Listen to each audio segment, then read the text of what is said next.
this gospel before. Am I on? No. We're going to get there. Working. How's that? Yeah. That, by the way, before was my mistake. I grabbed the wrong mic. They had me all set up with a different mic, so they just brought it to me. Today is a repeat. We heard this last week, didn't we? In fact, literally, one verse is a repetition. I am the bread that came down from heaven. Whoever eats this bread and drinks my blood will never be hungry, will never thirst again. You remember last week when I asked you to hold that in your mind as we talked about manna with the Israelites in the desert, and we said that was God's way of providing them food, but it also formed them as a people. And we want to be in that context today. Jesus as our manna. Jesus as bread from heaven. So as we talk today, we're building on last week's understanding. And he takes another turn today that's important. We kind of get this in the summer every year. We get the bread from heaven set of weeks. It's proper 12 with the feeding of the 5,000 through to 16, where Jesus is talking about being bread from heaven, and we're going to progress through that. So this is our summer thing we do, we Episcopals with our lectionary. This week, with the understanding that Jesus is manna, Jesus renews us, Jesus feeds us, just as God fed the Israelites. And Jesus forms us. We're headed next week into a get down and dirty gospel. So we need to set up and get ready for it this week. And I'm going to talk to you broadly about what is being said here. For Christians, and especially for Episcopalians, the incarnation is the foundational miracle of all other miracles. It's the one on which all of the others rest, and we invest heavily in incarnation.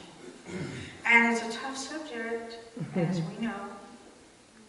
It's hard to apprehend. The very best conversation I ever had about that was actually with a young man named John Benjamin, who was 6 at the time. This is some years ago. And he had questions. He is quite a theologian and was quite a theologian. Then he had questions about, what? I don't get this exactly. What's this about? And so I said, well, John, think about this. What if we found a tribe, an Aboriginal tribe? There are some that are just now being discovered who have lived remotely and with no contact with the outside world. What if we found one of those? And to our collective astonishment, they could breathe air and water, both, equally well. They could literally go underwater and live. So they would walk around like we do on land, or they could swim with the whales, literally. What would their life be like? There would be a richness and an experience that we cannot look for in that. And they would have an entirely different relationship with nature. These people who can do both. And John got it. He said, oh, like Aquaman. Okay, like Aquaman. I had to look him up. I went up on my superhero. Yeah, like that. But supposing these people got a disease, and many died, which also often happens when we discover Aboriginal tribes, and the ones who lived lost their ability to breathe water. They could only breathe air. So that whole side of their lives would be gone. Completely disappeared. But except for one person, also happens often with disease. There are a few who live through the disease and yet still can breathe air. And this person could inoculate the others so that they could again breathe air. That's what we have. That's what Jesus did. We are made. We were created to be vessels for divine life. If we don't have that life within us, we're empty shells. The whole earth feels it, and all people feel a yearning to be full of God. And we're not God, but we should be full of God, to overflowing. He fed them enough to satisfy what they craved. God craves giving us and filling us to overflowing with divine life, with His beauty and glory and mystery. We should be walking as close companions and friends of the Trinity. That's what we were made to be. We were made to breathe both air and water. And somehow we got cut off from that part of our existence. Far be it from me to stand here and tell you how that happened, because the church has argued about that. We've called it original sin, we've called it this, we've said, well, we're all so sick that nobody can be healthy. We've said many things about how that happened. And no one has come up with a good answer. But all of us are aware in our inner selves, as we walk around, that things are not as they should be. And we are not fully who we should be. We have lost that ability to carry divine life in us, to participate in it. And what did God do about that? He acted like God. He came and became a human. And that person, Jesus, fully God, fully man, can restore us to divine life, can restore our ability to carry it in us. He can connect us again to God. He is our Savior. It's a beautiful and wonderful and awesome and puzzling thing.